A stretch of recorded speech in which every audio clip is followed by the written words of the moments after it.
When we think about AI in finance, we almost always picture the same thing, a perfect crystal ball, right? An algorithm that can predict every single twist and turn of the market. But what if that dream is actually a nightmare waiting to happen? Well, today we're going to explore a completely radical new architecture that doesn't just try to improve on that old idea, it throws it out the window entirely. So, let's start with a really big question. What if the whole chase, this whole obsession with predicting the future, is the single biggest mistake we are making with AI? We're about to dive into a system that's built on a totally different philosophy, one that says the goal isn't to guess what's coming next, but to have absolute mastery over what's happening right now. I mean, let's be real. The financial world is pouring billions and billions of dollars into building that perfect crystal ball AI. But here's the fundamental problem. When you build a system designed purely to guess, you're also building a system that's incredibly brittle. Because in the absolute chaos of a real market, these predictive models, well, they start to hallucinate. They start chasing ghosts in the data. And that leads to this terrifying idea called hallucination-based trading. It's where the AI gets so completely convinced by these phantom patterns that it can literally drive a fund off a cliff into massive, catastrophic risk. And let me be clear, this isn't a bug you can just patch. It's a deep, fundamental flaw in the entire prediction-first way of thinking. Okay, so if prediction is the problem, what's the solution? Well, it's not a tweak or an update. It requires a complete 180-degree shift in philosophy. We have to stop trying to build a fortune teller and start building a governor. This isn't just some new feature, folks. It's a whole new way of thinking about what AI is for. And this quote just nails it. This system is not a prediction machine. It's not trying to guess anything. Instead, what it is a framework for making structured, transparent, and auditable decisions based on a rock-solid understanding of this present moment. Let's really break this down, because it's a huge difference. On one side, you have predictive AI. Its whole job is guessing, and that naturally leads to speculative behavior and that huge risk of hallucination. But on the other side, you have governance AI. Its job is measuring. Its main goal is to be auditable, which forces it to be disciplined. You're basically moving from the mindset of a casino to the mindset of a laboratory. All right, so how does this governance engine actually work under the hood? Let's pop it open and take a look at the architecture of trust that makes this entire thing possible. Right at the very heart of the system is what's called the deterministic Statistical Analyzer. You should think of this as the bedrock of truth. It does not predict, it measures. And here's the kicker. Every single calculation it makes is reproducible and auditable. In a world like finance, that's not just a nice to have, it's an absolute necessity. And this stability is no accident. It is engineered right into its DNA. For instance, non-repainting means its version of the past is set in stone. It can't go back and change its story tomorrow to look smarter. And it is forbidden from changing its own logic during the trading day. This creates a foundation of statistical truth you can actually trust, no matter how crazy the market gets. So, you're probably wondering, if the analyzer is the core, where does the fancy AI, the neural network, actually fit in? Well, it's right here, in what are called the advisory modules. But, and this is the crucial part, the neural network is not the boss. It's more like a highly sensitive scout out on the front lines, picking up on faint signals and tiny shifts in the market. It offers up suggestions, not commands. This is the perfect way to think about it. The neural network is like a sensitivity amplifier, turning up the volume on things it thinks might be important.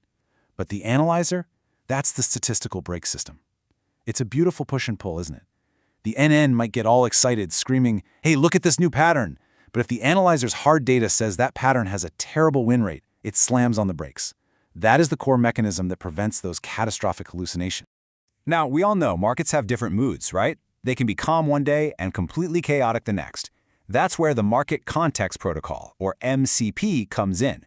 Think of it like a volume knob on the whole system. It senses the market's volatility and adjusts the system's sensitivity up or down. But, and this is so important, while it changes how the system behaves right now, it is never allowed to go back and rewrite history. The truth of the past is untouchable. Okay, so we've looked at the machine's internal logic, but a system like this is pretty useless if a human can't actually understand what it's saying. So these next few layers are all about creating a safe and transparent bridge between all that complex data and the final human decision. You know the black box problem with a lot of AI, right? It gives you an answer, but you have no earthly idea how it got there. Well, this system solves that with an NLP interpretation engine. It's kind of like having a chief analyst sitting next to you.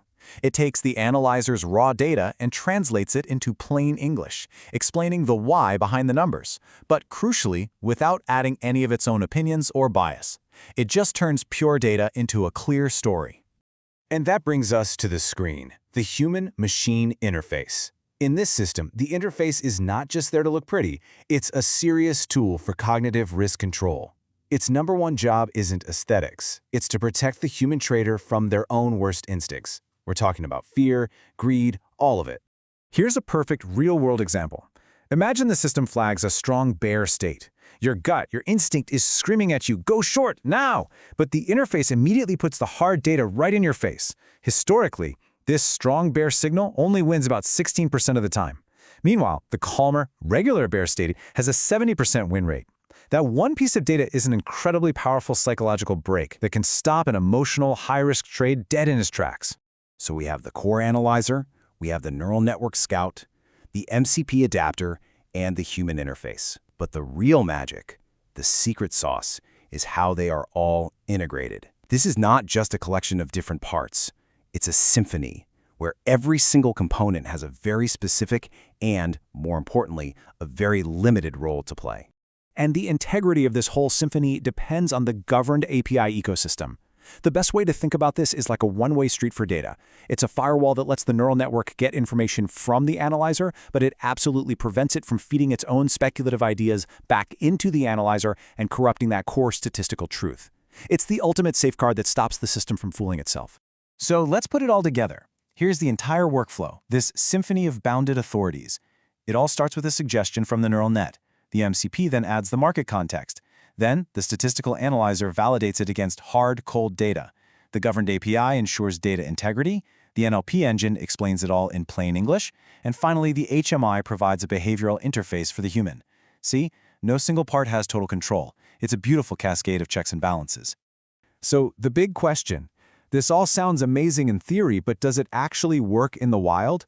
Well, a 5-day operational audit gave a clear answer: yes. The deterministic engine at the core stayed perfectly stable. The advisory signals from the neural net were properly contained. And most importantly, there was zero, and I mean zero, evidence of model hallucination or any kind of data corruption. The theory held up under real-world pressure. And all of this brings us to the ultimate takeaway. In a world that is obsessed with chasing the fool's gold of prediction, the real, lasting competitive advantage comes from something else entirely. It belongs to those who can simply measure the present with absolute, unshakable governance. So I'll leave you with this final thought. As AI becomes more and more woven into the fabric of our world, is it possible that our obsession with prediction is actually blinding us to its much, much greater potential? A potential not for guessing, but for governance, for clarity, and maybe, just maybe, for truth.